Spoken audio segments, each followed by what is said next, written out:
Alrighty. You're getting close to about, halfway through chapter 4 now, almost.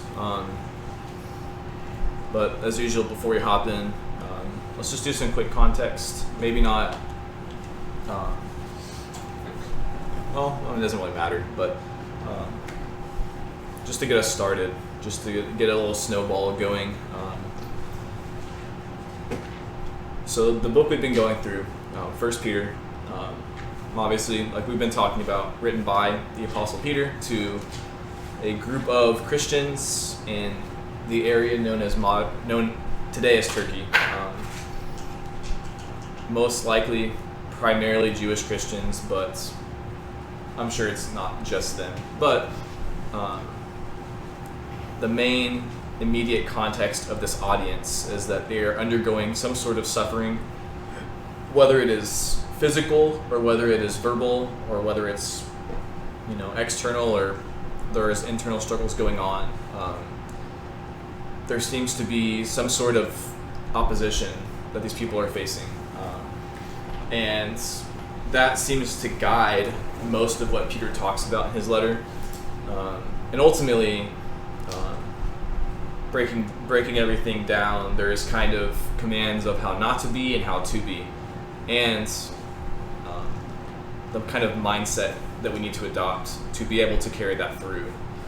And throughout all of this, underlining, the conflicts that people are facing is the idea of these oppositions being trials that test their faith. And really the answer that we've been talking about so far when facing this suffering or persecution is actually kind of, it's not just countercultural, it's also kind of counter-human natural, but to actually suppress our internal desires to, vindicate ourselves and lash out and not love people and maybe even give them what they deserve, but we're actually commanded to bless others and to endure the reproach of others and let God handle the ultimate judgment there. And through that, God is glorified both in that we embody Christ as that's what he did here on earth, but also it gives people no excuse, because when you endure those things and you remain faithful to the way that God's commanded us to be, people have to stand before God and answer for the things that they do. So that's pretty much what we've been talking about. Last week we went through these verses here, and we kind of shifted a little bit. Whereas before we're talking mostly about how we interacted with and how we related to people outside the church, whereas these last few verses have been more of a shift towards each other as Christians, and just learning to, as he says, be hospitable to one another without grumbling, and also learning to serve one another. And we talked about how this actually is much more difficult than it might seem at first when you actually break down what he's saying. But ultimately, we have to learn to be very careful with the way that we speak and treat one another. As he says, whoever speaks as one speaking the oracles of God, having the carefulness of someone who is speaking the word of God, and one word, one not, or one no or not here or there makes a big difference. And then, as one serves, as one serving by the strength which God supplies, Bless you. Thank you. The idea being you're carefully taking care of what you've been given by someone else. In this case, a spirit that God's given you.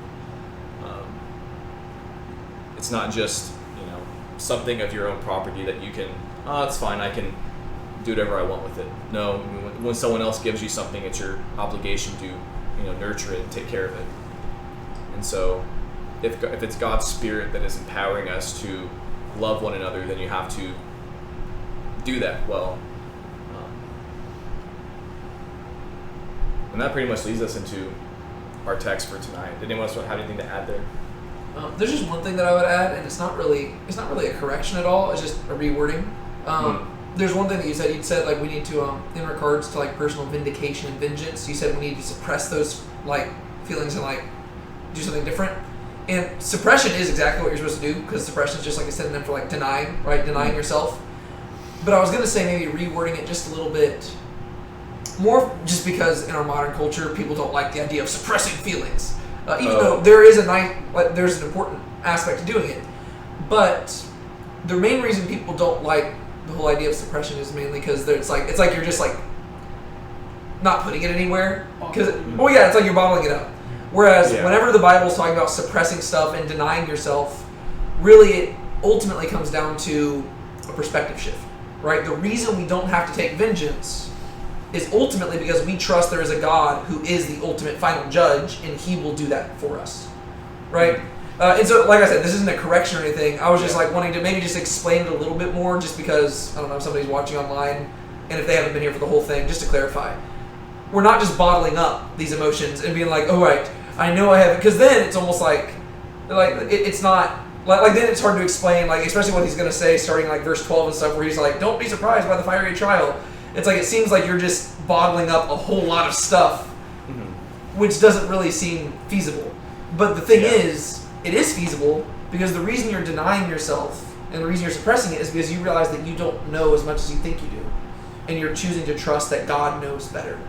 Right? And so whenever you deny yourself, it's not like you're just like, like ultimately just turning into this like bottled up mess that's about to burst at some point.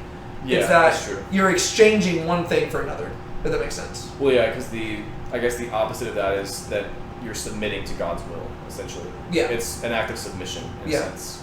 Yeah, so it is suppression, just not in the same way that people often kind of use the term nowadays. Mm-hmm. Right. Do you think maybe a better word would be like resist? No, I think suppression is just fine. Like, it was more just me wanting to like put like a footnote and explain a little what bit we more. mean by suppression. Yeah. No, that's true. That was it. That was it. Yeah. Anyone else have anything to add there for what we've been talking about the last however many weeks? All right, we can hop in. I'll go ahead and read the last couple verses here just to lead into it, but it's not as connected as the last few sections have been. Be hospitable to one another without grumbling.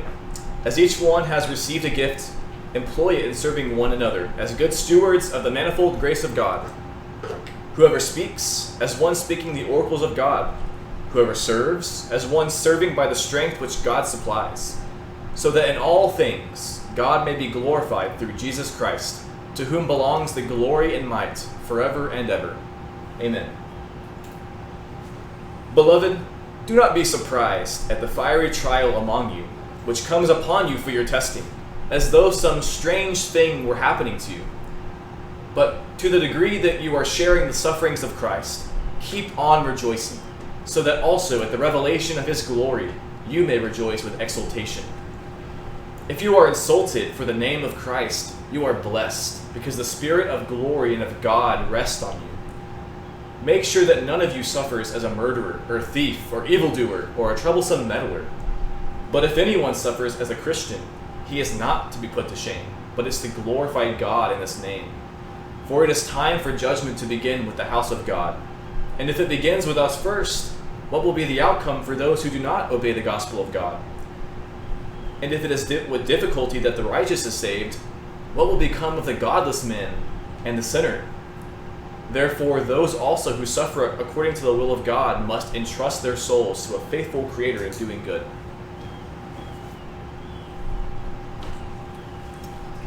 Any thoughts, questions, concerns, cool remarks?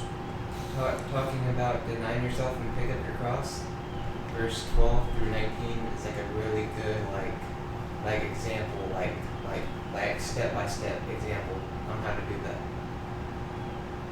Yeah, like verse 12 is talking about the fact that we shouldn't be surprised when we go through trials in this world, because, bad things will happen, and, we just need to trust God that when we go through these things that He'll refine us and He'll make us more suitable for His kingdom someday. Yeah. Hopefully that makes sense. No, yeah, that makes sense. It also seems like he might be kind of ultimately setting this up for like just the conclusion of the letter, Mm. because a lot of the stuff he's saying here is almost restating stuff that he said for the first 4.5 chapters. Yeah. He's almost like condensing it all down. It's a big summary. Yeah, well, like it really is. It seems like not like it's a summary, but it's like a summary that's also like tying like everything together. It's like he's like, here's all the things we talked about. Now let me show you how it leads you to this conclusion. And say it's almost like a conclusion or like a Therefore, yeah, I would say it's like like conclusion, like because of all of this, you shouldn't be surprised. Yeah. Like, as a result. Anything else before we go verse by verse? And it may not matter as much, but it does strike me that in the previous chapters he would kind of generalize when he was saying, don't suffer for evil, but suffer for righteousness. Whereas in this one he makes specific examples of don't suffer as a murderer, as a thief, as an evildoer, things of that nature. Mm-hmm. Instead of just generalizing it as he had been. That's true. That's true. It's a bit more specific. Yeah, because before, I guess it was more so. It was more, well, I guess more so the context of returning revile for revile or insult for insult, versus like specific things. That's true, and I guess we'll have to talk about that when we get there. Okay, so we can go ahead and start. We'll start in verse 12. Beloved, do not be surprised at the fiery trial among you, which comes upon you for your testing, as though some strange thing were happening to you. So, we already kind of talked about it, but what is he saying there? He's basically telling the people who he's addressing them as beloved. It shows that he loves them as he's calling on them to love each other. He already treats them as a beloved and addresses them as such. He's saying, this is not something that should be foreign to you, or it's not something you should take with surprise, because suffering is, I don't want to say inevitable, because it kind of feels like very negative to say that suffering is inevitable in the world, but it almost kind of is, especially to these people who are being prosecuted so heavily during the time that this is being written. And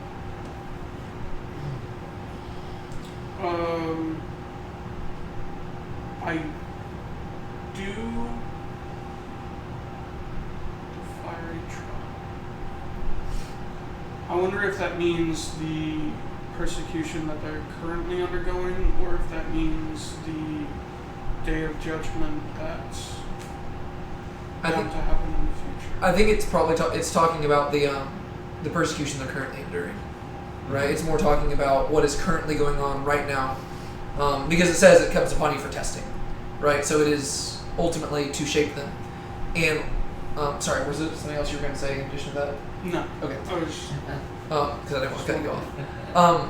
But one thing that I like here is that basically the rest of this paragraph does kind of, it's basically him expanding on what he means by trial, because what he's ultimately going to explain is he does expect them to be persecuted. And he's basically just going to say, make sure you're actually being persecuted because of your testimony, not simply because you did something stupid, right, or did something evil, right? And I think this is something really crucial, mainly because this kind of goes back to what you were saying. I think you mentioned it earlier, and we talk about it all the time, that in the American church, we don't really suffer that much. But we're so used to reading the Bible or hearing the Bible preached to us that we've kind of adopted its language, and we throw around the word trial all the time, right? And we're like, ooh, I'm going through a trial. More often than not, we're just having a bad day, right? Not everything is a trial. Like specifically when the Bible says trial, like think about what the language of trial means. It's not to Right. the degree that. Well, but like also just in general, like a trial means like if you're thinking about a trial in the sense of like going to court, you are being accused of something and you're being tried for it, right? And so people are calling you guilty when in fact you're actually innocent, right? And he's basically saying if you're going to be called guilty, make sure you're actually innocent. Like don't actually be guilty. Right.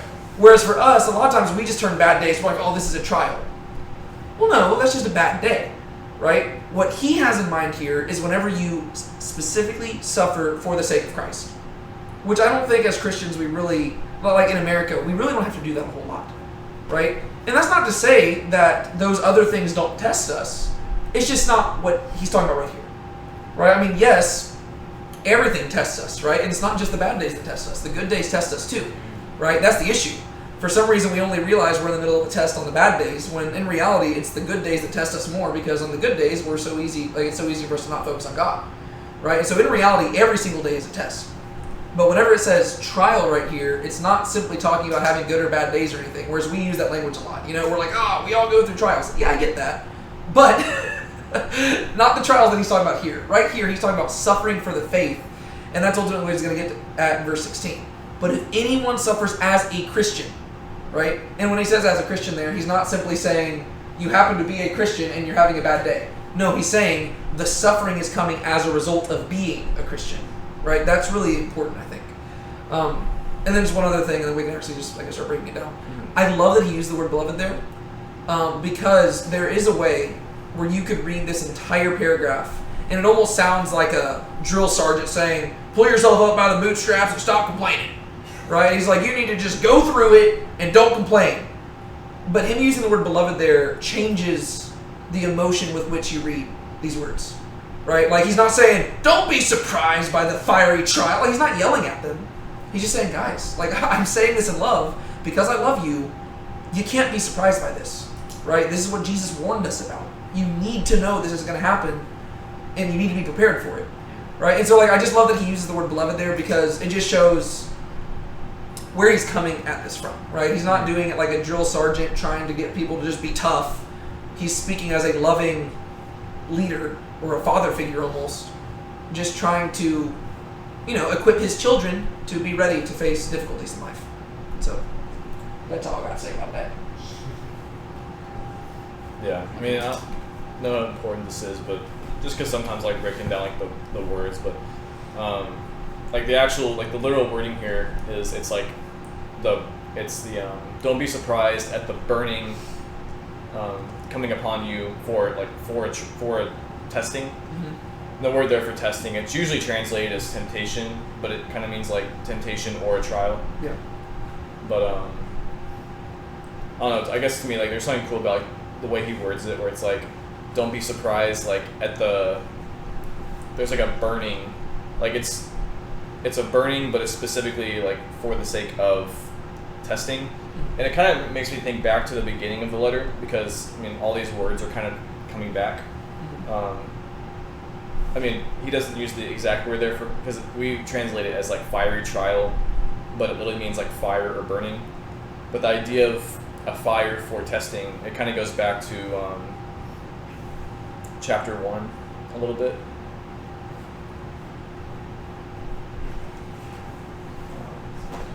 In this you greatly rejoice, even though now for a little while, if necessary, you have been grieved by various trials. Trials is the same word there. so that the testing of your faith, being more precious than gold, which is perishable, even though tested by fire, may be found to result in praise and glory and honor at the revelation of Jesus Christ.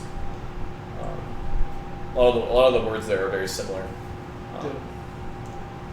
It's also interesting, like the imagery of fire. I mean, that's a very common image in general, but this is one of those places where like it helps me, like, just because of the context in which Peter is writing here, and there's a possibility he's writing from Rome. And we know that ultimately, according to tradition, Peter dies in Rome, and it's during the time period of Nero. We know that there is this close association with like Rome and fire for the Christians, because first off, during Nero's time, basically the way that Christian persecution got kicked off in the Roman Empire is that, according to history, Nero burned down Rome, but he blamed the Christians for it, right? And so you literally have this idea of like literally like they're being tested by fire. Like the city was burned down and they're the ones who are being accused of it just because they're Christians, when in reality they're innocent. And so like I don't know if that's exactly what he has in mind. It's probably too specific for him to be thinking that, but I'm saying that it fits.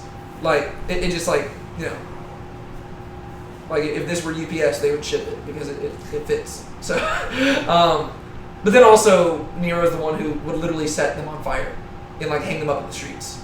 And so we know that, I don't know, to be fair, the people that he's writing to are not living in Rome, right? They're living in modern day Turkey. And so it could be that that's too distant away for them to have heard about that stuff. But just the imagery of fire in association with that time period is kind of cool to me. Yeah. That is true. I hadn't really thought about that.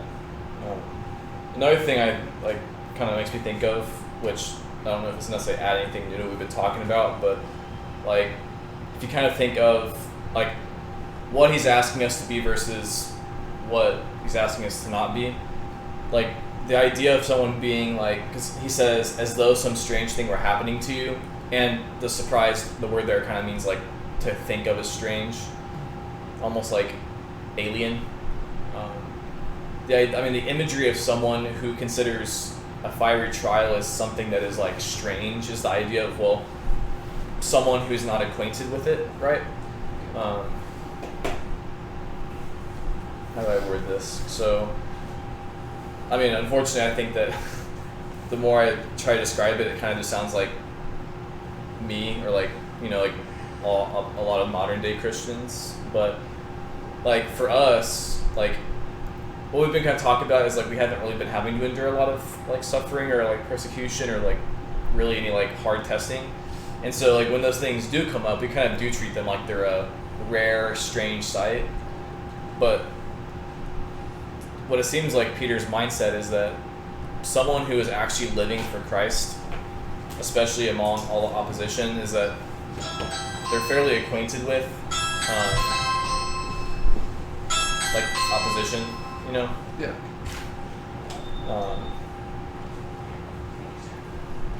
So I'm trying to think like how to word what I'm saying, but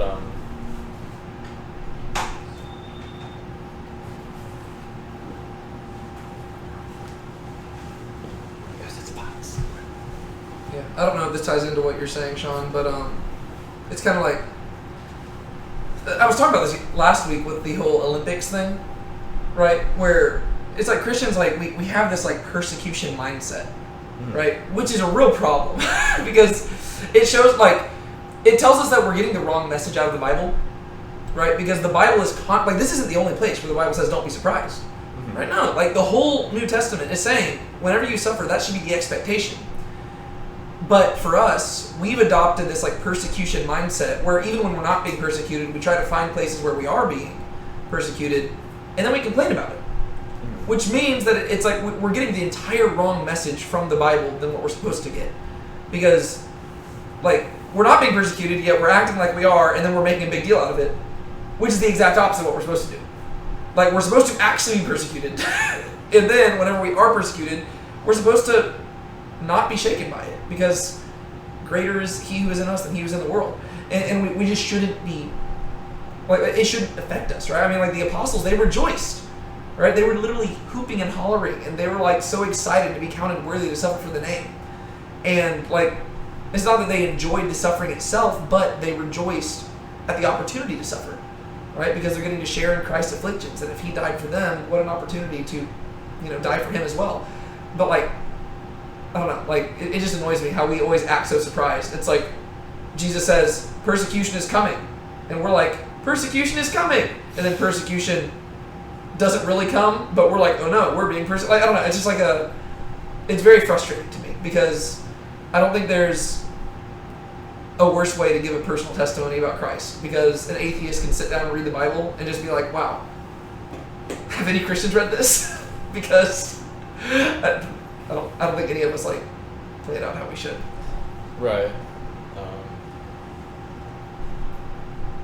I don't know if that's what you were kind of getting at. But. Yeah, no, it is. I was trying to think of like an analogy, I but used to hear a similar sort of sentiment from one of our coworkers who said that he had studied the Bible more often than most Christians, and that he had very strong feelings, as he does with most things, about how I guess he viewed modern day Christians practicing faith, and how it wasn't like what the Bible said. And I think there's didn't add up. there's points to be made there, certainly. Yeah, for sure. Well, I think it's very easy for us to it's very easy for us to criticize non-Christians and be like, I can't believe you wouldn't come to Christ. But like, we're also responsible for that a lot of the times. And that's a big thing that 1 Peter's been saying, right? Like, keep your conduct, like whenever he's saying that keep your conduct pure amongst the Gentiles, this is included there, right? He's not simply saying don't go kill. That's something he's going to say, but it goes beyond that. It's literally, how do you respond to hardship? That's been one thing that's been frustrating me with like the most recent season of The Chosen. And I literally just posted a video about this yesterday, because they currently have like the character of Thomas in the show. He basically loses a loved one, and he is grieving over it, and he is responding in the worst possible way. And I see so many people like I'll criticize it on my channel, and they're like, we don't understand, it's really hard. I'm like, well, no, I understand what it's like to lose a loved one. Believe me, I've gone through it. But like, whenever I lost my dad, everybody was like, wow, I can't believe you handled it that way. But like, to me, it's like, I didn't handle it in an exceptional way. I handled it how the Bible says we're supposed to handle it. Like, and even then I probably didn't do it perfectly. But like, it drives me nuts how we've set the bar so low, to where whenever somebody actually does something that is like the bare minimum of what the Bible requires, we're like, wow, that's so exceptional.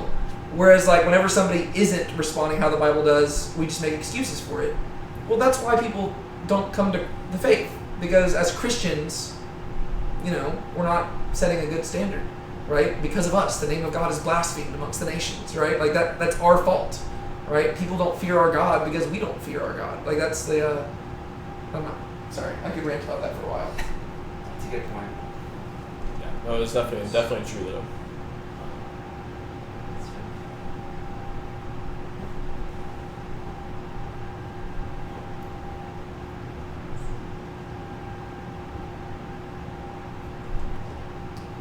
Sorry, I'll just talk again.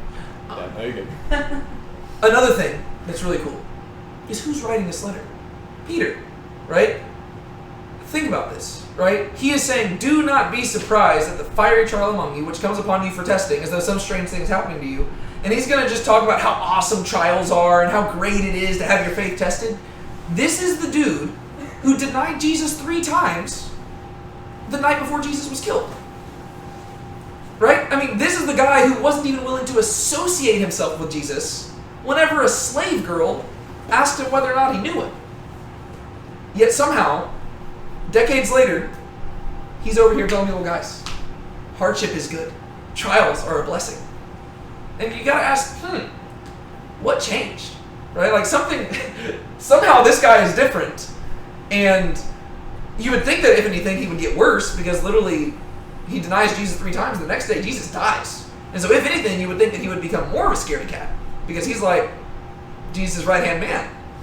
But instead, he becomes bolder, and it's almost like Jesus came back to life, right? Like, that's the only thing that can explain it. I just think that's cool, like, if you just kind of take a moment to reflect who's writing the letter. It's like, wow. That's true. That's like, that in and of itself is a testimony to who Jesus is. That is true.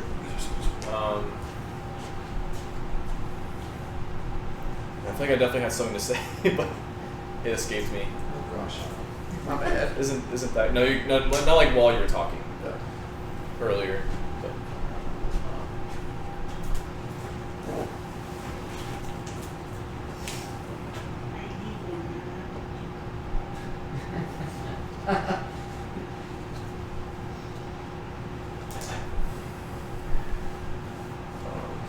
do you have anything else to add there to verse 12? I mean, obviously, there's probably a lot that we could say.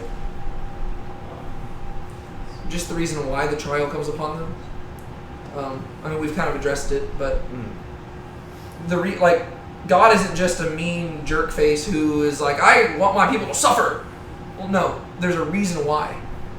It's because the testing of your faith, like James says, it makes you perfect and complete, lacking nothing. Right? The reason why he compared it to gold back in chapter 1 is because whenever you put gold into the fire, it refines it. Right? And eventually that gold is so refined that it's polished and you can see the craftsman image in its reflection. Right? And that's what we're supposed to be. Right? We're supposed to be refined by fire, which is why the modern American church is suffering so much. I know I keep bringing it back to the American church, but I think the best way to find application here is by showing how different we are than them. Right? The reason why the American church is so weak is because we haven't been tried. Right? We haven't gone through a fiery trial. And I'm not saying we should go searching for one, but I'm saying that maybe some of us need to start taking Jesus more seriously, and the trial will come. It's going to happen. If we actually start living for the Lord, well, if the world loves its sin and we're not embracing that, well, then it'll come. Right? You don't have to go looking for persecution. It will come if you take God seriously. We're just not doing it. But it's a good thing. Right? It comes through your testing. We should want our faith tested. Right? It's kind of like, I don't know, for my runners. Right? Like I'm a cross-country coach.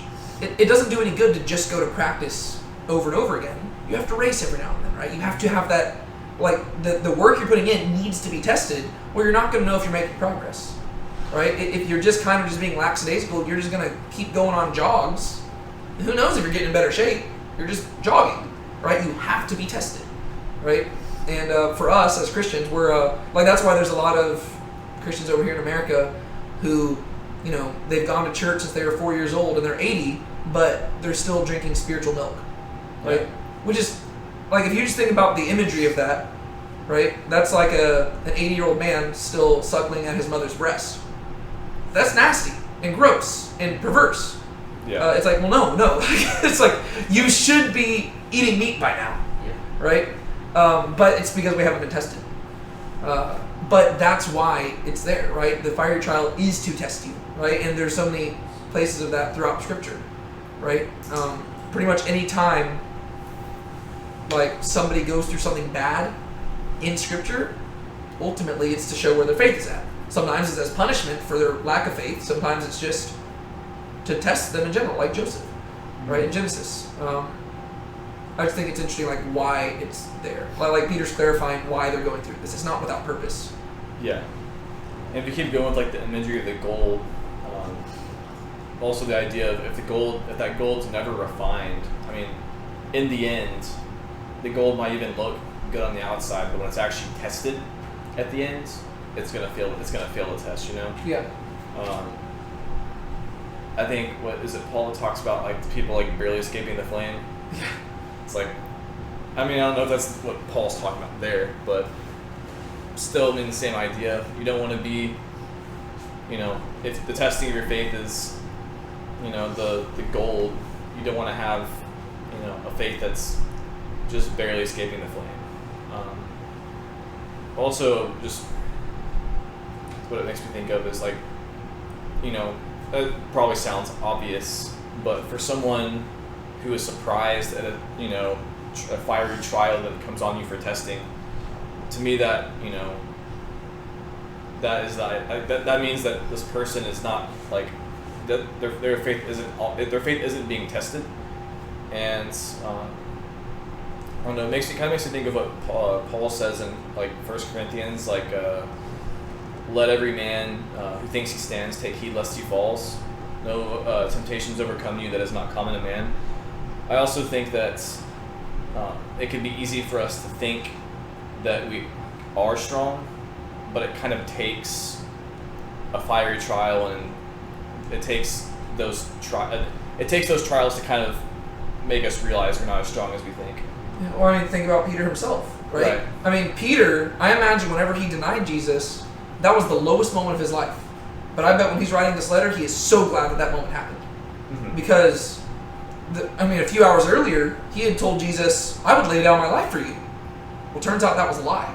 He didn't know it. At the time, he assumed he would. And I think if you asked a lot of Christians in America right now, they would assume so too. They'd be like, yeah, I would die for Jesus.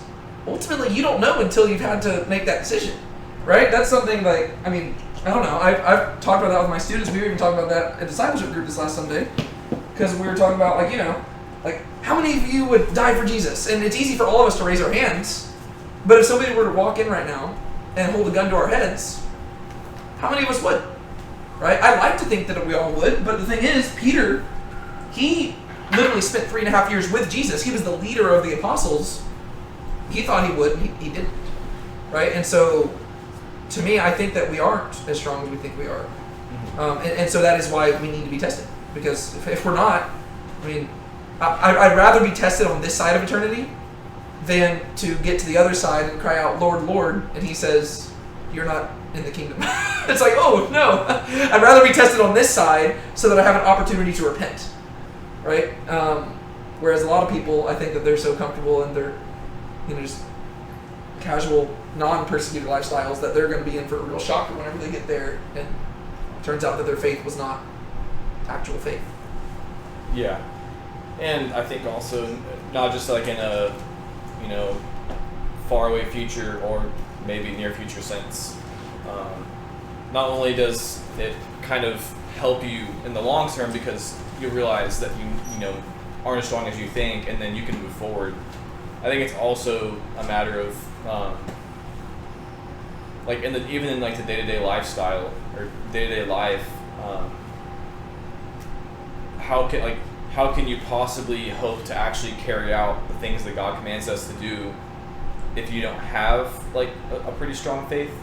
And so I think even in that, even in those moments of trial and testing, it's not just a matter of realizing that you need a faith that endures to the end, but it's also just a faith that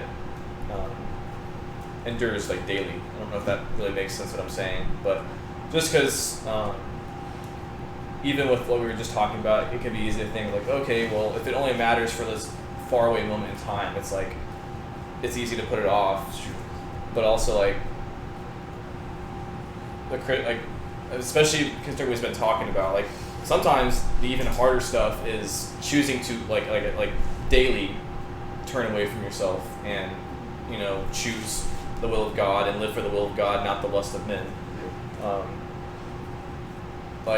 In a sense, you kind of need you need those trials to kind of help keep you constantly turned that direction. I saw somebody talking about this on YouTube yesterday. They were using the imagery of marriage because there's application in marriage as well. But it's one of those things where it's very easy whenever you're caught up in romance, and you see this in movies and songs and all this stuff, where it's easy to say, I would die for you, or I'd take a bullet for you. Right? Think of the what's that Bruno Mars song? I would catch a grenade for you. Right? It's very easy to say that because it sounds super romantic. But the thing is, ultimately, most people aren't going to be put in a situation where they're going to have to take a bullet for their spouse, and so ultimately it's an easy thing to say, but it's rarely going to be tested. But what's actually going to be tested every day? Okay, are you willing to die to yourself and be patient with your spouse? Are you willing to die to yourself and not look at other women? Right? That is a way where you can die for your spouse every single day. Right? And that's how you actually prove your love. Same thing with God. Right? Some of us, we might not be put in the situation where we're going to have to die for our faith. But are you willing to deny yourself in the present? Are you willing to die to yourself here and now? Because if you're not willing to die to yourself here and now, you're probably not going to die for him whenever whenever a gun's held to your head. Right? Or whenever you're being brought to the guillotine or something you're not going to. right? Why would you do that if you weren't willing to die to yourself in the smaller things? And so I think that's kind of what you were kind Yeah, of no, that's pretty much exactly what I was saying, or going at. Also, just even on top of that, like, even if, let's just say hypothetically, I guess, that you were somehow willing to, like, take a bullet for someone, like, to me it still would be kind of a weird relationship to be, like, with this person if you're only, like, willing to be, like, good in, like, some extreme moment of, like, that'd be just, it's just kind of weird, like, I'll take a bullet for you, but, like, forget about you the rest of the, like, Yeah. ever, like, I don't know, to me that's just also kind of weird, like, but kind of treat God that way. It's like, okay, well, if you need me to, like, do this very extreme thing, like, where it involves, like, this huge, like, I don't know, giving up my life for you, then I'll be good, but, like, when it comes to, like, all the day-to-day stuff, then, well, I mean, I'll do this, so I'm good. Like, I don't know, it's just kind of weird. It's almost like saying, yeah, I'd take a bullet for you, but I'm not gonna go meet your parents today. And then have dinner with your folks. It's just, I don't know, to me that'd be kind of weird. I would die for Jesus, but you're not going to catch me at a church. It's like, wait a second. But there's a lot of people who say that, you know? It's like, you know, I'm a Christian, but I just don't go to church. I mean, it's kind of, you got to be part of the body of Christ. That's kind of essential. But then also just other things, right? I'll die for Jesus, but I won't grieve the way he tells me to grieve. I won't be compassionate the way he tells me to be compassionate. But yeah, I'll die for him. It's like, okay, we'll see. Yeah. So. Yeah. Anyone else have anything else for verse 12 there? Can probably move on. Beloved, do not be surprised at the fiery trial among you, which comes upon you for your testing, as though some strange thing were happening to you. But to the degree that you are sharing the sufferings of Christ, keep on rejoicing, so that also at the revelation of his glory you may rejoice with exultation. What's he saying there?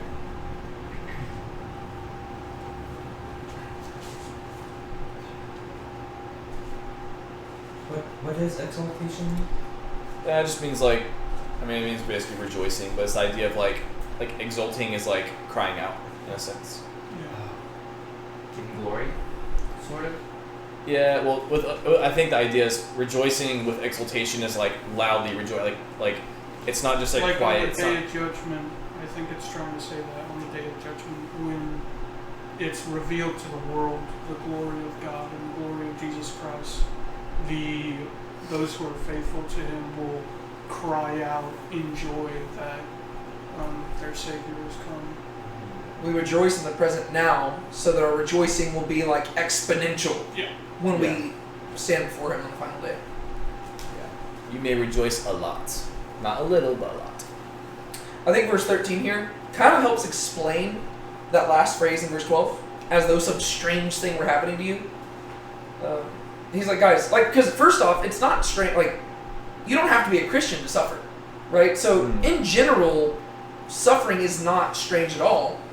But for Christians in particular, there seems to be this expectation that it's going to be even less strange, right? So yeah, the world, everybody suffers, and the world will respond like it's a strange thing, but you can't do that. And verse 13 explains why. Because you're sharing in the sufferings of Christ, right? And this to me goes back to like John. When you go to John 15, this is at the Last Supper, whenever Jesus was with his apostles, and he said, if the world hates you, know that it has hated me before it hated you. If you were of the world would love its own.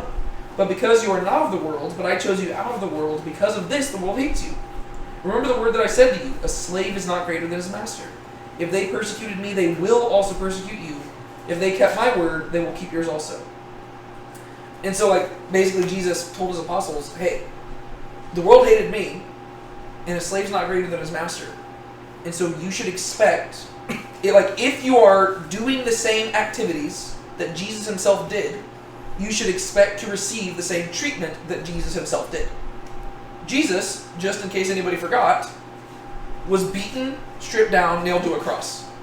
And so that sets a pretty high standard for us. And whenever Jesus says, pick up your cross and follow, we've done a very good job at like watering that down and turning it into a metaphor. And we're like, oh man, I guess this is my cross to bear. No. Your cross to bear is a literal cross. Like that is the standard that Jesus set. He says, if you embody what I've done, most likely it's going to lead you to a cross. And so that's why Peter can say, it's not a strange thing, right? You're sharing the sufferings of Christ because you're sharing in his holiness, right? Like, if you share in his action, you will receive the same thing as him. And so I think verse 13 kind of helps explain. I feel What like is it? in the modern day, it's also easier to boil that down to a metaphor because crucifixion is not a method of execution that's Yeah. used anymore. True. It's seen as extremely inhumane because it is. It's That was the whole purpose of it. yeah. Right. You're literally nailed there and left to die of thirst or bleed out, pretty much. Yeah. Yeah. Um, Yeah, I think it's mainly because first off we sorry, this is going to why we turned into metaphor. It's mainly because two things. What you just said, it's just not a modern thing. Like whenever people think of a cross nowadays, they think of Jesus. Right? They don't think of, oh my gosh, this is like an actual torture device. We just think of Jesus. Whereas like, no. Like whenever Jesus told that to his disciples, they understood the implications of what he was saying. But then secondly, it goes back to what I've kind of already been talking about, how we like to convince ourselves that we're being obedient to Christ. And so even whenever we don't have any crosses to bear, we like to convince ourselves that we do. Because the Bible says that you should have a cross to bear, and therefore, if I don't have a physical cross, well, I'd better go try to find a metaphorical one. And I think it makes us feel better about ourselves. Yeah, I mean, what do I say? I mean, at the very least, like, I mean, I don't know that you were not saying this, but like, also when he says like anyone who does like picks up their cross and follows me, and we've been talking about the idea of like dying to self. I mean, the imagery there is, I mean, everyone has a cross to bear in the sense that you're having to like crucify the old self. I mean, when you actually think about what that means, and you don't like metaphorize it, like make it like figurative, like think about what that actually means. I mean, that's actually like pretty intense. I mean, you're taking all of your old desires and just your entire old self, and you're having to like nail it to a like. Think about like the imagery of that. I mean, crucifying your old self. Yeah. I mean, no, it's like just the imagery of that's actually pretty insane. Yeah, well, even the way what he says, pick up your cross and follow, right? Like, it's not saying have somebody throw the cross on you. That's how we talk about it. Oh, this is my cross to bear. No. He said pick it up. You choose to do it. That's Right? true. You are choosing to deny yourself.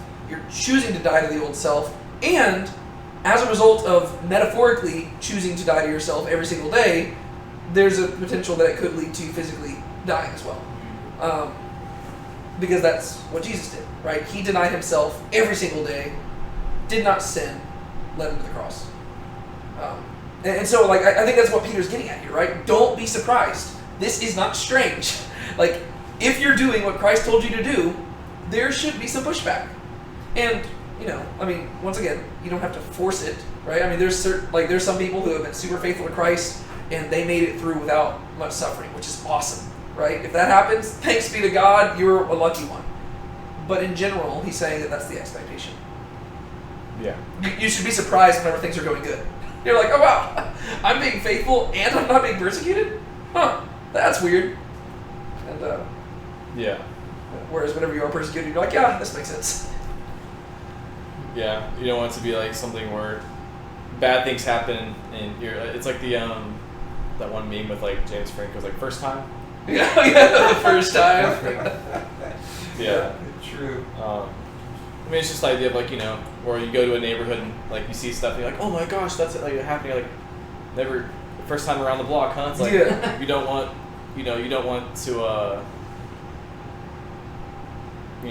be having, you don't want to be enduring persecution like for the sake of Christ, and it kind of shows like you've never actually been around the block, Yeah. so to speak. I mean, I don't know if that makes sense what I'm saying. Yeah. It's like, But I'm saying, I think that's true though. Like I think that the issue is that most Christians over here in our area, and I'm amongst them, right? I don't want to say like I'm like the only one. No, I'm saying like in general, this is how it is. Like for us, we do respond in a worldly way, and I think it testifies to the fact that we haven't been around the block, right? Because it's like, okay, this must be like the way that you responded to the death of this loved one. Did you not expect to ever lose somebody? Like, why are you mad at God right now? Like, it's like that, to me, that's why I get frustrated. The reason I keep bringing up the death of a loved one is because I literally did a video on this yesterday, and just seeing people's reactions to it. Like, they're like, oh, well, you can understand. Thomas, like, you know, he's going through a tough time. It's like, well, I get it, but like, as a follower of God, did you like have this expectation that you were never going to lose a loved one? Like, it seems like you haven't thought this through. Like, you haven't been around the block before. Like, Yeah. like, why do you follow God? Do you follow him because you're expecting him to give you good things? Because, like, that's why I've never understood people getting angry at God, right? Like, I've heard a lot of people say, I just got angry at God, but like, I've never fathomed that because I'm like, why? Like, I don't know. Like, I empathize with them. I'm like, okay, I'll try to understand, but why would you get angry at him? Because it seems like you're setting an expectation for him that he did not set for himself, which tells me that maybe you haven't been taking this as seriously as you ought to. You haven't been around the block, right? You haven't thought this through. And obviously, like, it show a lack of familiarity with the way things are supposed to be, which, I mean, again, it's like another reason to, you know, again, not read your Bible every day to check off a list, but I mean, that's part of reading the Word of God, is that so that you know what to expect. Yeah. And, you know, your reaction to things will show a lot, Yeah. reveal a lot about you, both to yourself and other people. And you don't want to be someone who makes it obvious to everybody else. It's like, oh, that person's not from around here. Yeah, one thing I know that a lot of Christians do, which is unfortunate, they spend more time, I think, like, this isn't inherently bad, right? But given the fact that we can have our personal Bibles nowadays, I think it's unfortunate. They spend more time listening to sermons than they do just actually reading the Word of God itself. Which isn't bad, right? Because obviously, I mean, historically speaking, that's how most people got the Word of God. It was through hearing others. But nowadays, you've got a lot of Christians who are biblically illiterate, and they don't read the Word of God. And the only thing that they know about Christianity is from what they've heard of others. But the issue is, like we've already talked about, a lot of the American church has kind of bought into this like kind of victim mentality, and the preaching has become very watered down. And so a lot of people, like, they don't actually know what the Bible says. Like, they know, they've heard verses, but they've heard them preached out of context. And so they're not thinking how the Bible thinks. Whereas, like, if we've got it here, like, the more time you spend reading the Bible, the more your mind will conform to God's mind. Because, I mean, this is His inspired Word. And so if you can familiarize yourself with this above all, well, then it'll help you be better equipped whenever you go out into the world. Whereas a lot of people nowadays, they're just more familiar with, I don't know, what Matt Chandler or Francis Chan or Louis Giglio has to say. And it's like, well, okay, you can listen to those people. That's fine. But, well, some of them you can listen to, some of them stay away from. But the thing is, people are more familiar with their words than they are with the Word of God, which is dangerous. It wouldn't be dangerous if people were more literate with the Bible, right? Like back in the ancient times when people couldn't read, well, they memorized a whole bunch of stuff. And so even if they didn't have a personal copy of the Bible, they had most of it memorized. And so that's how they could test things. And also, whenever you look back then, there was a lot of idolatry, and so it's not really an ideal. It's not like an ideal to look back on. Right. I mean, what you said kind of reminds me of, I mean, not to like knock on like any particular group, but like, if I recall correctly, like even like in modern day Judaism, like rabbinic Judaism, I feel like I've heard that most like just day-to-day Jews don't actually study the Torah itself. They primarily are told to like be taught it, or they read like the Talmud or like the what's the first degree commentary called? Like Midrash or something like that. Yeah, there's a few different things. Yeah, but like they primarily focus on those things, and I feel like I've even heard like an interview where one of them said that they're told that if they go straight to this like the source text, aka the Torah or the Tanakh, that they're going to not understand it. Yep. And so they have to, like, they're told to rely on other people, like, and I guess I understand, like, you know, it's good to have people that are teaching you the Bible, but you need to also have familiarity with the actual thing that your faith's based on. Yeah. And the same thing with like Catholicism, like relying primarily on things like tradition or things that are just extra or added on top, Yeah. rather than just the text itself. And I think that, like, the kind of analogy or the connection I'm drawing there is, I feel like a lot of modern day Christians also feel like the Bible is confusing, and so I think that a lot of them turn to sermons and videos and things that simplify, and those things aren't always bad, Yeah. but I still think that it's important to be rooted in the actual Bible itself. That's something that's honestly just frustrated me more and more, because Yeah. people say the Bible's confusing, and there are parts of the Bible that are confusing, but that's like 5% of it or less. Mhm. Right? Most of the Bible is pretty straightforward, and it's written in a very simple manner because the Bible wasn't written to confuse. It was written primarily to be understood by a bunch of illiterate people, right? So to where they could hear it, they could understand it. The only parts that are more confusing are like the prophets, but even then, it's only certain parts of the prophets. Most of the prophets are just pretty straightforward. And so whenever people say the Bible's confusing, really, I think it ultimately comes down to laziness. They would rather it be spoon-fed to them, which is easier if you just listen to a sermon. Well, our standards are low. Yeah. It's confusing if it's like not something you can read and get some direct like application from. Yeah. But then to tie it back to this, the reason we're talking about all this is because the whole idea is sharing the sufferings of Christ. But you're not going to be able to actually do that unless you understand the mentality of Christ and the early Christians.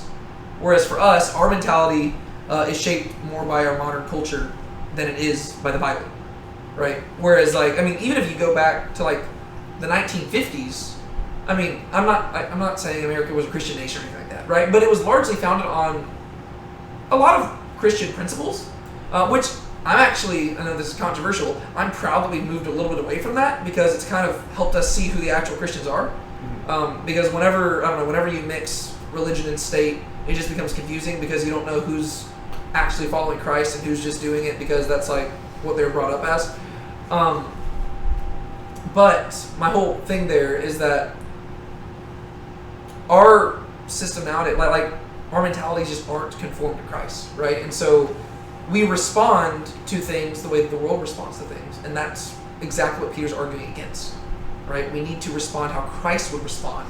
But in order to know how Christ would respond, we actually need to see what Christ did, and we need to see what he said, and we need to familiarize ourselves with his teachings. We need to plant them in our heart, right? That's what, the Psalms say. Is it the Psalms where it says, like, plant your word in my heart that I might not sin against you? Yes. Is it the Psalms? Yeah. As it is written. Yeah. But I don't know, like that's why we're getting to all this, right? Because I know, like, if somebody's like listening online or something, they might be like, "Why are they going on this whole tangent about the Bible?" It's because in order to apply verse 13, you have to understand Scripture, but to the degree that you are sharing the sufferings of Christ. Well, how do you know you're sharing the sufferings of Christ? Well, you have to see what Christ suffered. You have to see what Christ did. You have to see, like, the degree that you share in his suffering isn't simply, "Oh wow, I was crucified." Well, no, like, most likely you're not going to be crucified, right? But you've got to look at, okay, what did he say? How did people respond? You've got to look more into it to find the correlation, right? And you're not going to be able to do that unless you are super familiar with who he is, what he did, what he taught, how people responded, all that stuff which comes from Scripture.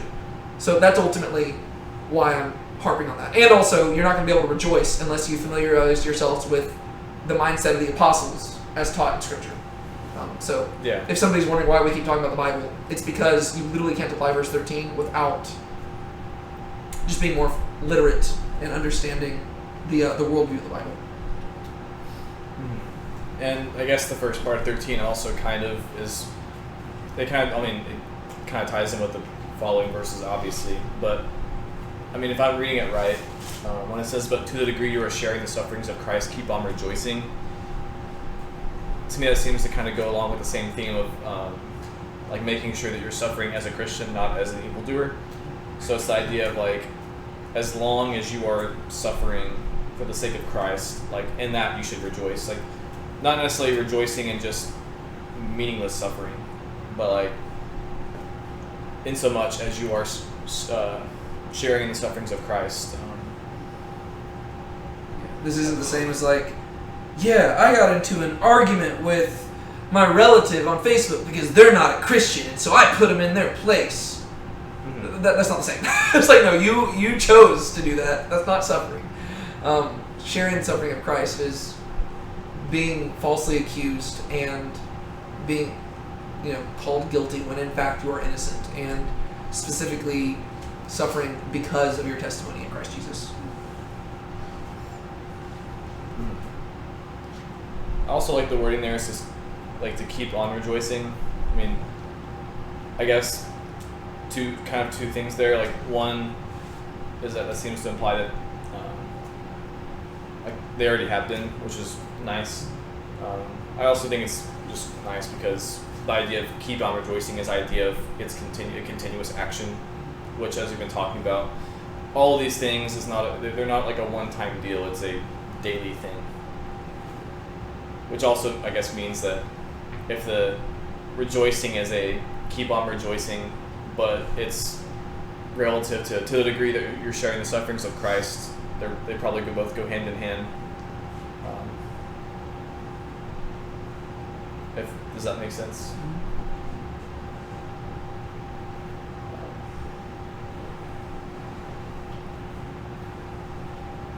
So to get to like the back half of that, Yeah.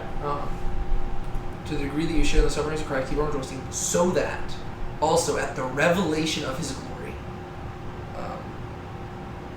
So I think even before Judgment Day, I think what He's ultimately talking about is His appearing, right? Revelation, the idea, like I haven't looked at it. I'm sure in Greek it's apocalypsis, right? Apocalypse. Yeah. So it's literally the unveiling, right? Like whenever He shows up riding on the clouds, people are going to have different responses, Yes. right? There's going to be the enemies of Christ who are going to be like, oh crap. They're like, oh man, that's a problem for us. And then there are going to be some people who called themselves Christians who are going to shrink into the darkness. Because the moment they see Him, they're going to be ashamed. Because they're going to realize they did not live for Him how they said they were, right? That's what Peter's warning against, right? You want to be somebody who is rejoicing in Christ right now, so that whenever He shows up, you're like, I've been waiting for you, right? It's like the Bible uses the imagery of marriage, right, to describe our waiting for God, right? Like Jesus, like we are a betrothed wife waiting for her groom to arrive. Well, whenever the groom arrives, a wife can have one of two responses. She can get super excited and giddy because she's so excited to get married, or she can shrink away and hide. And if she shrinks away and hide, what does that probably suggest that she was doing while he was away? Cheating on it. She was probably cheating on him, right? And that's what Peter wants us to not do, right? He's saying at the revelation of His glory, whenever the lowly whenever the lowly carpenter from Nazareth shows up riding on the clouds, and everybody sees Him, every eye sees Him, how are you going to respond? Are you going to keep on rejoicing, or are you going to shrink away? Right? Because right here, if you share in Christ's sufferings, you're going to keep on rejoicing. Because you're going to know that the suffering is coming to its end. The night will soon be over. The dark is giving way to dawn. And you were faithful. Whereas, if you didn't suffer, or if you denied Him, you're going to shrink away. Right? Whenever, think about Peter.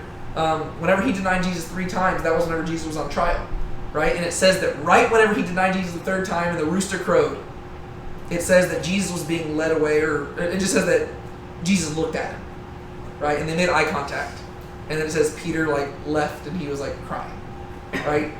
Peter doesn't want that to happen to them. Right? He doesn't want them to be caught in the darkness of sin. And then Jesus shows up and they have to look him in the eye. He says, no. Be faithful. Suffer for Christ. Share in that affliction. So whenever He shows up, you have nothing to hide. You can rejoice with exultation. I don't want this to be taken maybe the wrong way, but also contextualizing it with what we've been talking about throughout the letter. A lot of what we've been talking about is trusting in God's judgment on basically a lot of the injustice, kind of both towards them but in the world.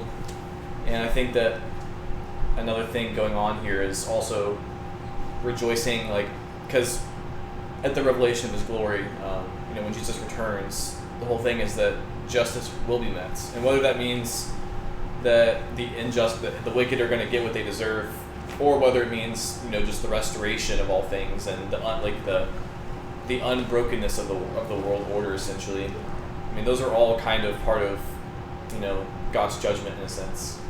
Well, the day of vengeance will have arrived. The day of vengeance, yeah. I've been in the book of Joel, and it describes God coming down into the valley of Jehoshaphat. And Jehoshaphat in Hebrew just means the judgment of Yahweh, right? So he comes into the valley of judgment. And it also calls it the valley of decision, right? Because it's like this final moment where God is going to take vengeance on his adversaries. And so I think that ties into what you're saying, like, they've been suffering in the present. And not only will they see Christ, the one they've been suffering for, but he will take the vengeance that they denied themselves. Because especially if we're talking about people that are, like, this isn't, like, these are people who seemingly are opposing them. What's the word I'm thinking of?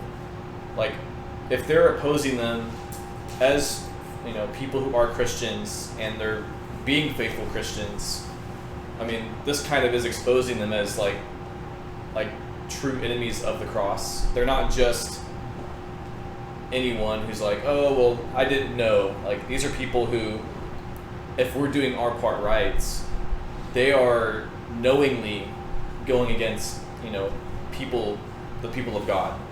And so I think, like, you kind of have to, like, read that a little bit into it. Like, it kind of, implies that we're doing our job right. But so this isn't just I'm happy because this one person I've had a vengeance against for no reason, is going to get what's coming to him. This is more so, rejoicing and true justice against the truly wicked people who have opposed God and blasphemed him. Does that make sense what I'm saying? Yeah, so right now they're enduring the kingdom of this world, but whenever he shows up, they will rejoice in the fact that the kingdom of this world has become the kingdom of the Lord. All right, the idea that it's like, okay, we endured this hard, unjust, wicked world, and now that injustice is going to give way to a kingdom of actual justice, where righteousness will reign supreme. Yeah. I mean, it kind of reminds me of a lot of the Psalms. Again, for us, we're not, Israelites or Jews from that time ago, but a lot of the Psalms where there is this cry for justice, oh God, judge the nations. And I think I read Psalm 82 last time, or a time or two ago, and I think we had seen that was ultimately kind of a psalm that was calling for justice, oh God, judge the nations. It's that kind of stuff. People who did not uphold true justice and that kind of stuff. I'm just trying to tie it back into what we've been talking about. I think that's also an aspect here because, again, it kind of it gives you the purpose as to why you're enduring these things, because there is an ultimate end goal. It's not just endless suffering or mindless suffering. It's like David said, you're enduring the kingdom of this world. You're enduring that unrighteous suffering because in the end, justice will be done. And like a lot of places in the Bible say, all of the deeds of darkness are going to be exposed in the light. So, anyways, I just wanted to add that there. But what else there in verse 13? Because I'm sure there's more.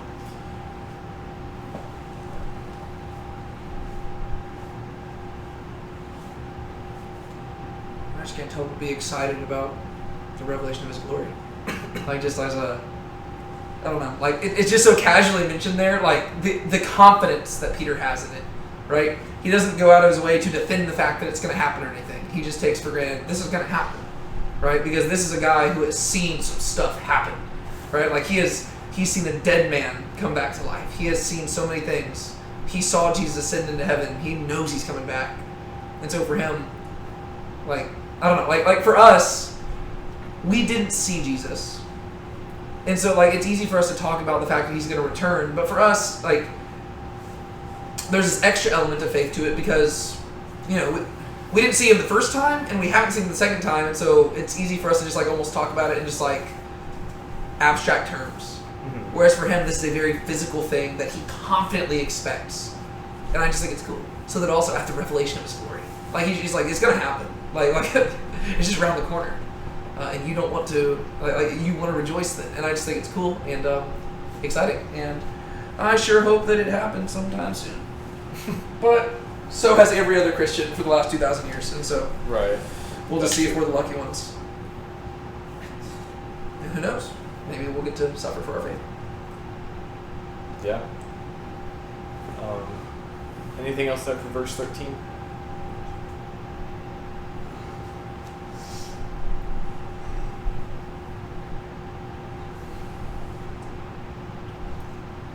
Okay, we can move on.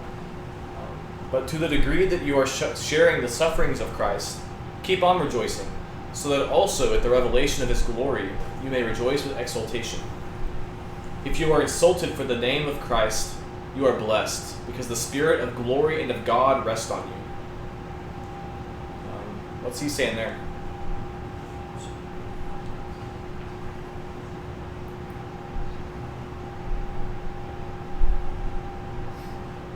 If you're maligned for Christ's name, you have some blessings on you, or you're blessed, and the Spirit is upon you. Is there anywhere else in the Bible where this phrase is used?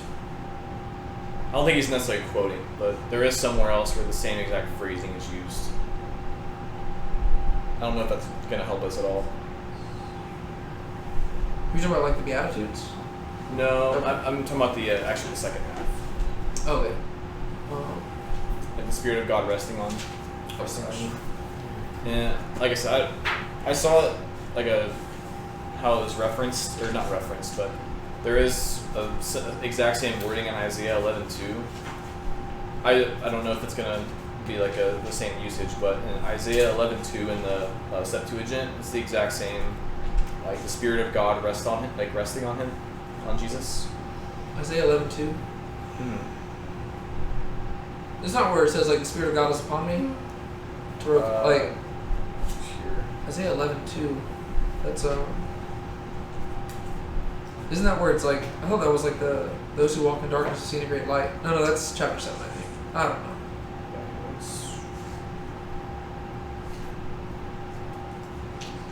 Isaiah.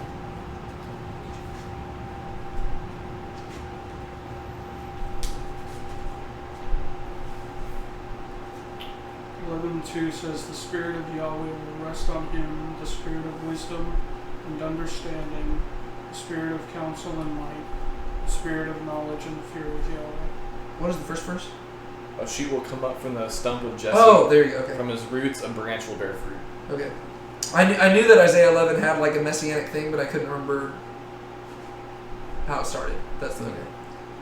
Like I said, I don't know if it's important at all, but So read the whole thing. So start with Isaiah, like verse 1.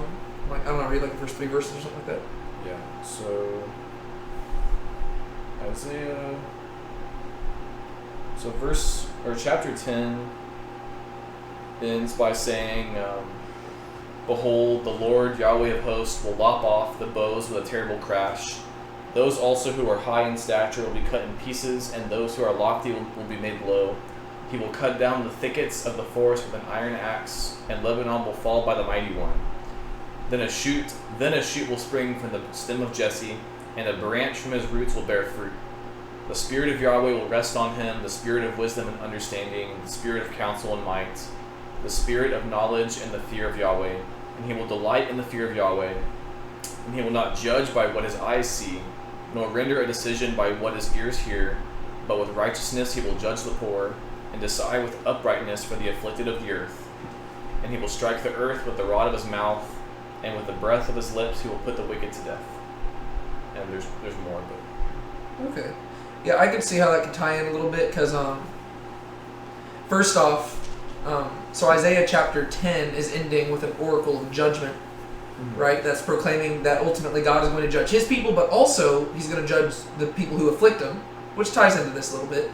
But he says that ultimately, even whenever Israel is cut down, he's going to save a remnant, right? Which also ties into what they talked about back in chapter 2 of this, I think. Yeah. That God's going to preserve a remnant, and from that remnant, there will be a stump, and ultimately, shoot will come from the root of Jesse. Talking about the Messiah, and the Messiah is going to have the Spirit of God dwelling on him, and that's where it goes into, I guess, what people describe as like the sevenfold Spirit.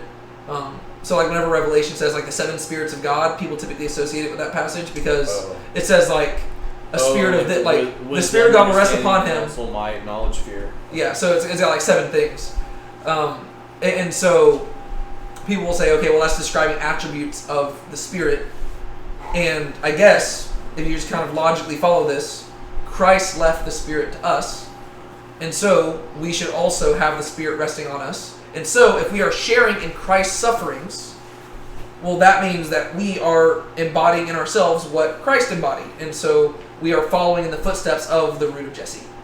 If that kind of like I'm trying to think of the logic of why he would use that exact quote, or he would reference it. But also, it's interesting because he's been referencing Isaiah a whole lot throughout this whole book. Yeah. I think that's kind of cool. And specifically the early chapters of Isaiah. Mm-hmm. Yeah, because I don't know if that's intentional. It's just like the phrase in Peter is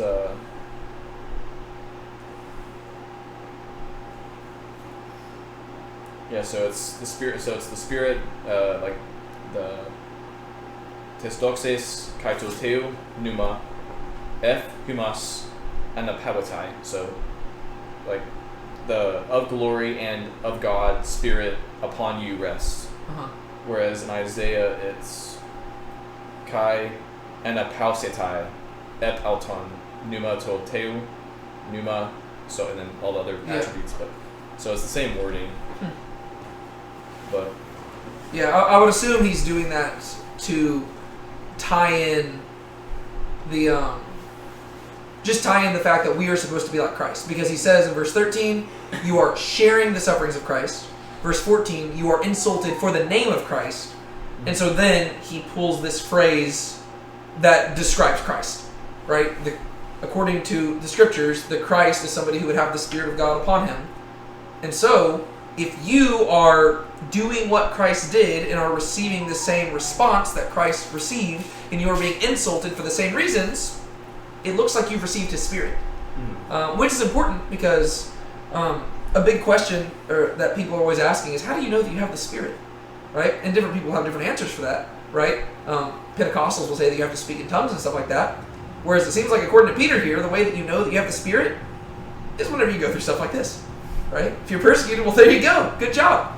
You're acting like Christ. You're being treated like Christ. Good job. You're a Christian.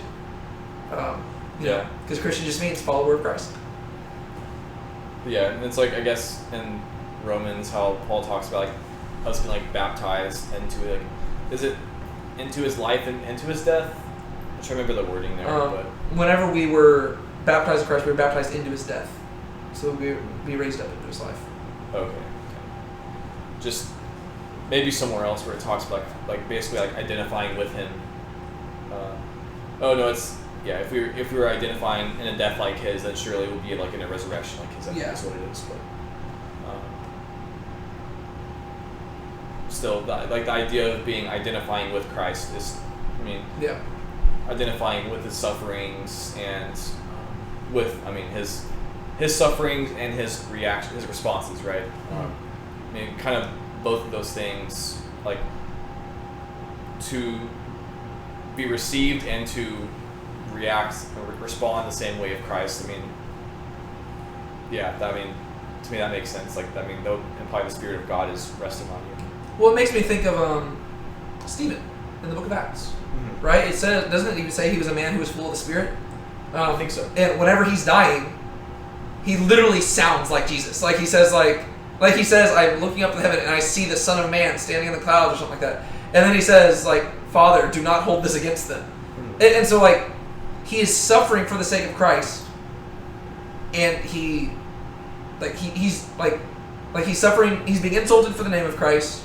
He's suffering and sharing Christ's suffering. He's responding the way Christ does, and he's a man who's obviously full of Spirit, right? And the Bible has nothing but good stuff to say about him, and he goes down as the first martyr. And so Jesus sets the example. Stephen sets an example, and so to me, it kind of like, I don't know, if you just kind of like follow that. And Peter would obviously know about Stephen. And so like it makes sense why he would say that suffering shows you that, you know, Spirit of glory and God rest on you. That makes sense. Yeah, that makes sense.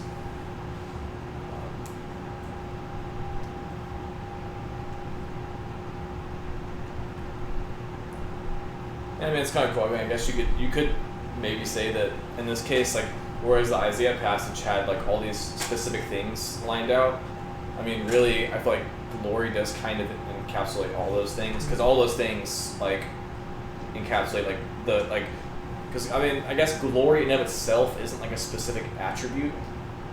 Glory is more of like the like I think before you define it as almost like the spotlight. Yeah.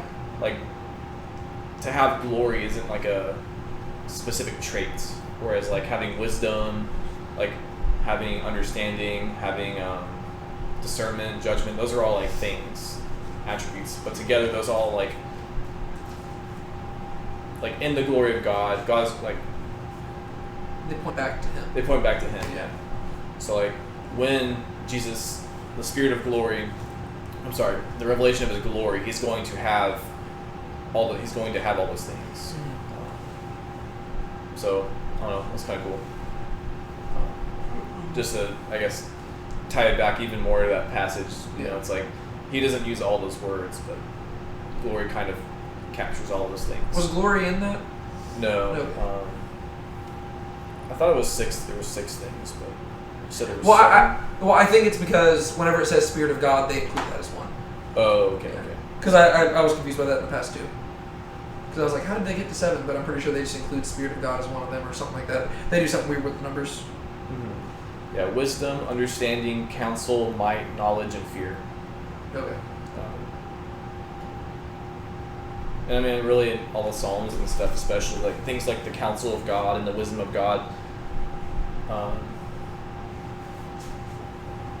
What's the word I'm thinking of? Like when they're like, oh, like the counsel of God, and like, oh, the wisdom of God. It's like it's being holy, basically. Yeah. It's like, in that sense, there is glory because it's like the spotlight's on him in that sense, and because he is like holy in his wisdom and counsel and stuff. Yeah.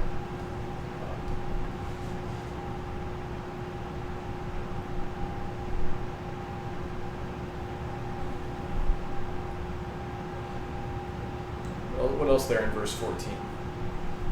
So, if you are insulted for the name of Christ, you are blessed, because the Spirit of glory and of God rests on you. I don't think up until this point he's really given such a direct like explanation for you being blessed. I think in the past he said like 2 or 3 times that you're blessed if you suffer as a Christian, basically. I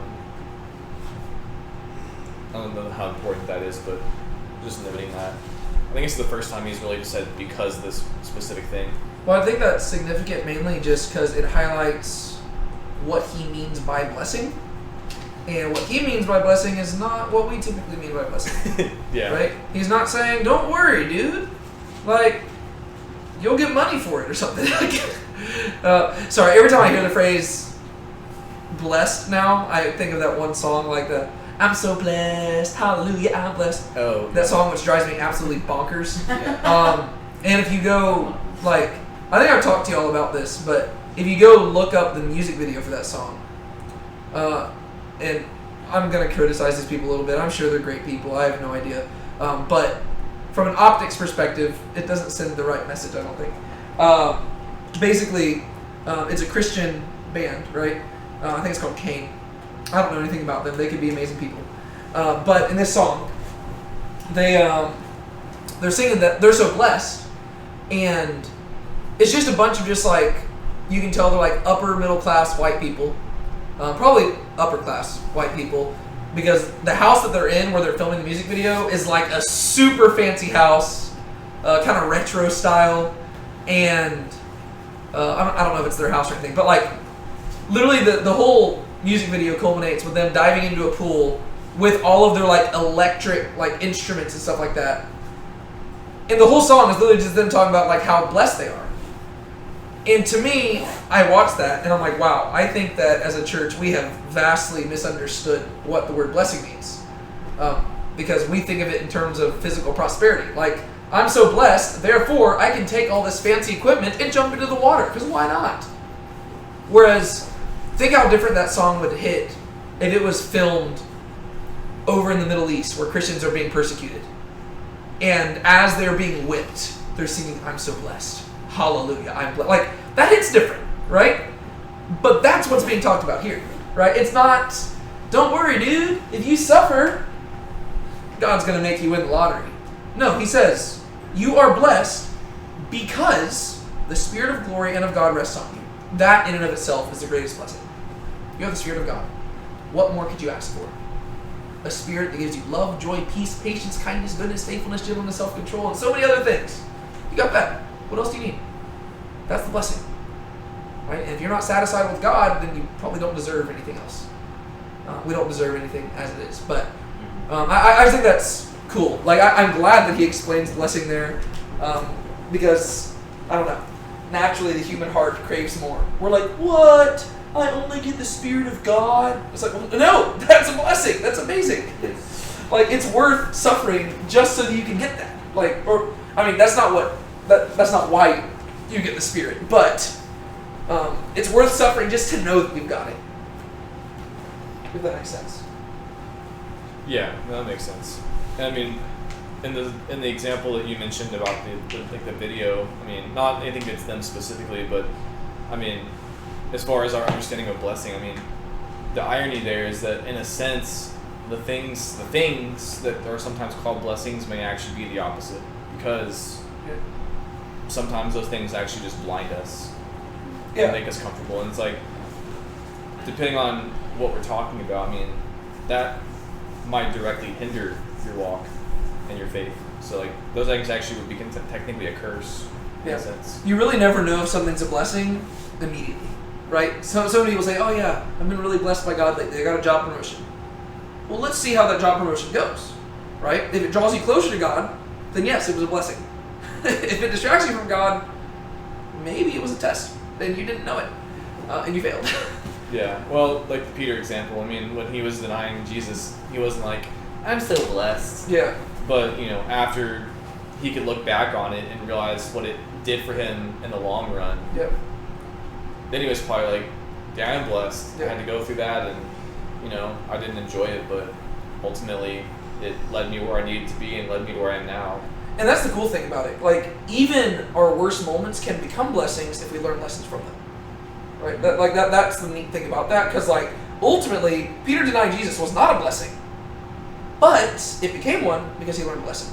Right? I mean, if he had just, like, for Judas, I mean, he did something even worse, but he didn't learn a lesson, right? So, like, that's true. It was a curse for him. And there's a specific contrast being made there. Yeah. In the gospel account. Yeah. Another thing, I think I kind of already mentioned the whole like Spirit of glory thing, but just another thing, I don't know if this is necessarily like an intentional connection that you're supposed to make, but again, if like we took the word glory there and we kind of just looked at like, you know, wisdom, understanding, counsel, might, knowledge, fear, to me it's also kind of saying that like for us, the might of God is in like not necessarily like physically like it's not lashing out. The wisdom of God and like, you know, the what's the word, like the might of God, the knowledge of God, those aren't in necessarily like you having justice and prevailing over these people. It's like in almost you're in submitting to God and in actually blessing them and not returning reviling for reviling, and all those things. That is like the might of God. That is like part of the counsel, the wisdom of God, like, which is like very different than like the wisdom of man and the might of man and stuff. And also encapsulates the part of the fear of God too, because in fearing God over man, you are intentionally, you know, not responding as man would do. I don't know if that makes sense, but that's also kind of cool.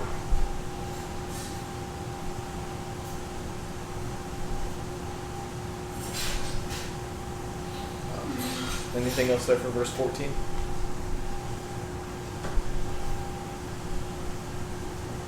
Probably move on. If you are insulted for the name of Christ, you are blessed, because the Spirit of glory and of God rests on you.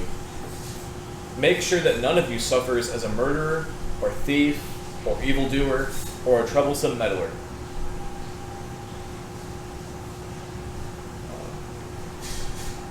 Don't do murder. Yeah. So this is where he just re-articulates what he said in the past, but he just gives some more specific examples. Like he's saying, guys, if you do suffer, which you're gonna suffer, make sure that you're not the reason. It's like, if you suffer, like, he lists very extreme examples, but if anything, it seems like he starts with extreme and then he works his way to lesser things. Because he's pointing out, like, okay, don't suffer as a murderer, right? Like, so let's just get that out there. Don't go murder people, but don't go steal either. Don't do any evil, and just don't even be troublesome. Like, don't meddle and stuff. Like, if you suffer because you were meddling, you deserve it. Like, it's like, don't go around acting like that's a trial sent from God. No, you did that to yourself, right? Take responsibility for your actions. That's kind of like big aspect of what he's saying there. Hey, I feel like even I can't walk. I know. I feel like even the last part, the last list, like the troublesome meddler, I feel like it's almost needed just because if it was, which I'm not saying makes it right, but I feel like even if it just said murderer or thief, it'd be really easy to like kind of blow these verses off and be like, well, I'm not either of those. I'm not gonna do that, so I mean that's whatever. Yeah. But like that kind of makes it even like, I mean I guess it just makes it more real because I mean I feel like it's really easy to be a meddler, like all of us. Yeah. I mean, and in day-to-day life, I mean, it's part of being absorbed in the world. Really, I mean, Yeah. work, school, whatever. I mean, just I don't know. There's just a lot of opportunities to do that. Yeah, Social well- media. Well, yeah, because just the idea of being like just causing trouble, right? Like another way you could say this is don't murder, don't steal, don't be wicked, and don't cause drama, right? That's kind of what it's getting at. Like, Yeah. don't stir up strife on your own end. Whereas, like, I can tell you, I'm probably going to do this too, but there are a lot of Christians who need to hear this. Like, and once again, I probably do as well, but like, I don't know. I think there's a lot of times where people don't realize that that's actually a problem. Like, you're not producing peace. You are actively causing trouble, and you are meddling in business that really is not your own, and you just need to, live righteously and love justice and mercy. And, Yeah. Yeah. No, I agree. But, I don't know. I don't know why I think it's funny. I just think it's funny just because it definitely isn't needed there. The word, that's a long word. Alatriepiskopos. Wow. Alatriepiskopos. Oh yeah, it's like I guess episkopos plus. Yeah. Yeah, episkopos is just overseer, and alatrios means like foreign or strange. A strange overseer, right? So like the idea is that you're acting like everything is your business, right? Like you're just walking into any place just acting like, yep, you answer to me. Yeah, so it's just a person, like it literally says, one who takes the supervision of affairs pertaining to others and in no wise to himself, a meddler in other men's affairs. Right? So literally a person who just like gets their nose in everything and just is like, yep, all right, And like this pertains to like probably gossip and stuff. Right? Gossip would be an example of this. Whereas I think a lot of times Christians forget that that's a sin. Right? Yeah, you're not supposed to gossip. But just, I don't know. Mind your own business. Once again, that doesn't mean to not be gracious and not be loving. Those are two different things, right? One way to apply this probably is to realize, I'm mainly explaining this one because I think the other ones are a little bit more straightforward, right? How can you be a troublesome meddler? By trying to force people to obey God. You can't do that. right? You can't, right? You like that, and ultimately, it's not your business to make them, right? Yeah. But a lot of times as Christians, we do, and we begin to think of people only as objects to be converted because we are mentally. It's like, you know what? No, we can live for the glory of God. We can pray for their salvation. Ultimately, we can't force like that. Ultimately, when it comes down to it, it is their business between them and God. We are called to plant seeds, and God will tend to the growth, right? And if we get the opportunity to help them grow, we take it, but we can't meddle, right? We have to be loving there. That's just one example, right? That's not like a end-all, be-all. Like there's so many different ways this can apply.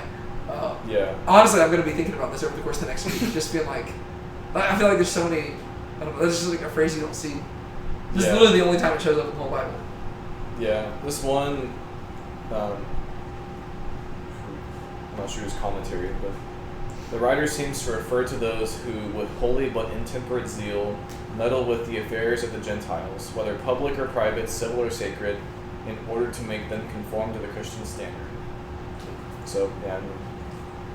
The way the King James translates it is as a busybody in other men's matters. Like he's just like somebody who's just like always poking their nose at other people's stuff, and like it's like, dude, just chill. I just think it's so funny that he includes that. Like murderer, thief, evildoer, busybody in other men's matters. Yeah.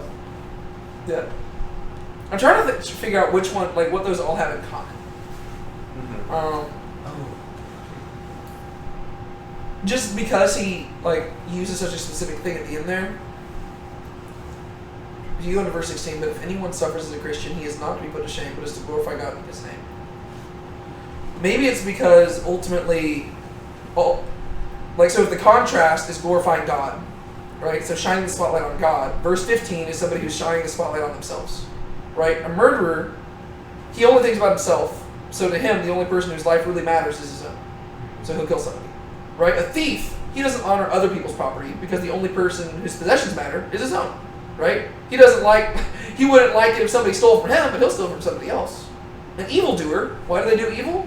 They want to. Right? They're thinking about themselves. A troublesome meddler, they think everything is their business. And it's not. Right? Or they think they have the answers to everything, which they don't.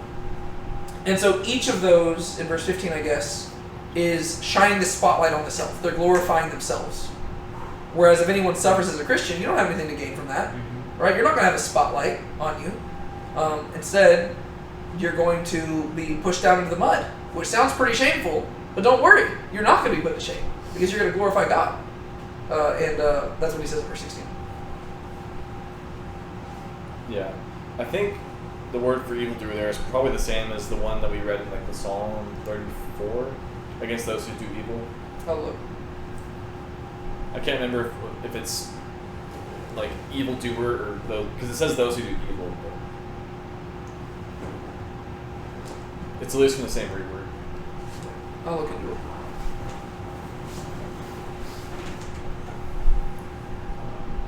And since you read verse 16, we can.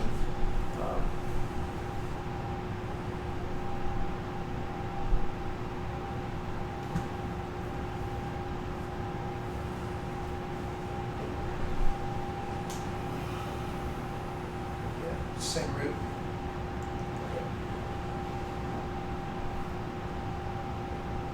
Alright. But if anyone suffers as a Christian, he is not to be put to shame. I like that there's not an option for not suffering. That's just not like, that's not one of the options that he offers. Like, he's like, there's going to be suffering. It's up to you how you do suffer. You can either suffer as somebody who deserves to suffer, or you can suffer as a Christian.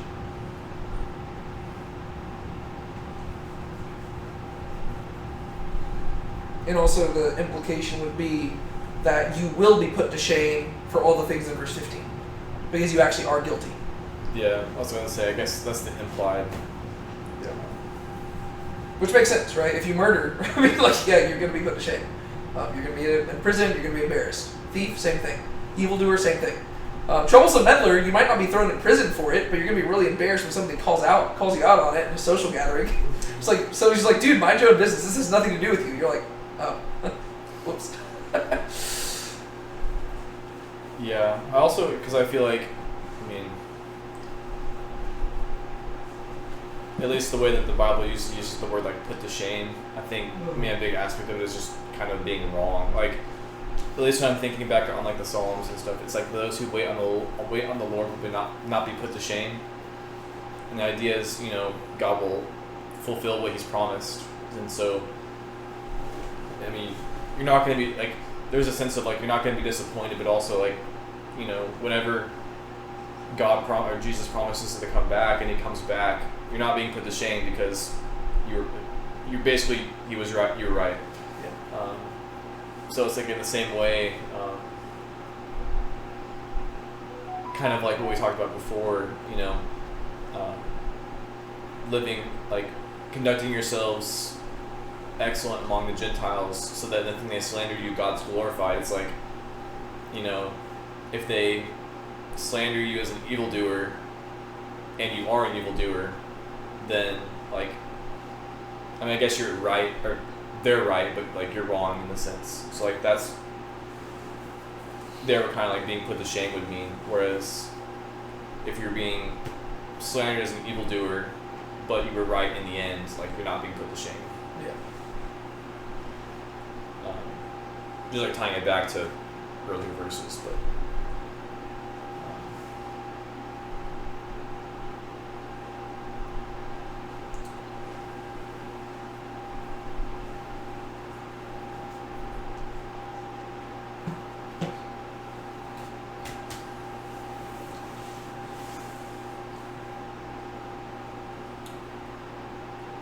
I know this isn't true in Greek, but I like that verse 16 rhymes. I almost said that. He is not to be put to shame, but is to glorify God in this name. So when it says this name, I'm assuming it's the name of Christ, going back to verse 14. Yeah. If you are insulted for the name of Christ, Yeah. you are not to be put to shame, but to glorify God in this name. So it's almost like verses 14, 15, and 16 are like a sandwich. Yeah. Verse 14 is describing somebody suffering for Christ. Verse 16 is describing somebody suffering for Christ. Verse 15 is describing somebody who is just suffering because they're a twat. I don't know. I And- made the word up. I guess also in that case, glorifying God is also kind of the same as the Spirit of glory resting on you. Oh, to glorify God? Probably. Like glorifying, I don't know if that's intentional, Yeah. but Yeah, it could be, because it could just be that it's literally structured like the not being put to shame also could run parallel to being blessed or something like that.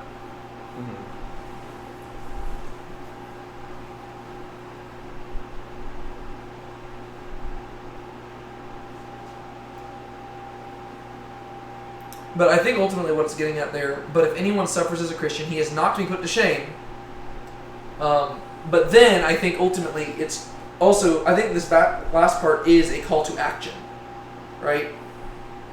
If you do suffer like that, you are, like he's saying, you need to go glorify God in this name. Like you need to embrace it, and you need to make it your goal to point back to God, right? Realize that when you are persecuted as a Christian and suffer as a Christian, that is an opportunity, right? And how you respond, people are watching, and that you need to glorify God, right? Don't make it about yourself. Don't be surprised. Don't act like it's strange. Realize this is an opportunity to glorify my Savior. So glorify God in that name, right? Don't deny that you know Him like I did. I being Peter, not me. Don't deny you know Him, but no, glorify Him in that name. If somebody charges you with being a Christian, say, heck yeah, I'm a Christian. What you gonna do? Kill me? it's the worst you could do. Yeah. Yeah, no, that's true.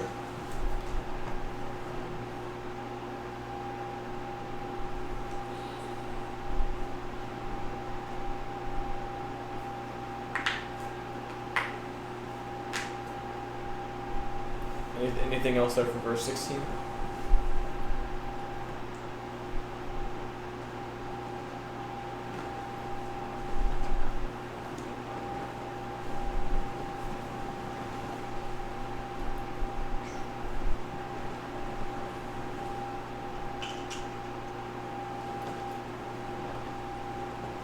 the time. Do you think we should just Probably stop there. stop there? Yeah.